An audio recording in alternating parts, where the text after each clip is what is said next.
గోరువంక వాలగాని గోపురానికి స్వరాల గడగడ గంటనే మోగనేలా. గోపబాలుడొచ్చినాక గోకులానికి పెదాల కిలకిల పువ్వులే పుట్టలేదా.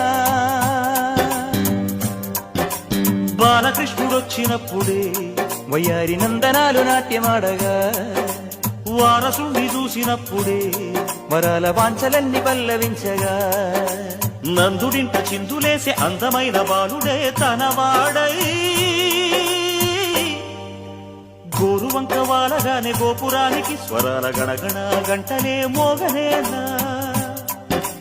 గోపబాలుడొచ్చినాక గోకులానికి పెదాల కిలకిల పువ్వులే పుట్టలేదా.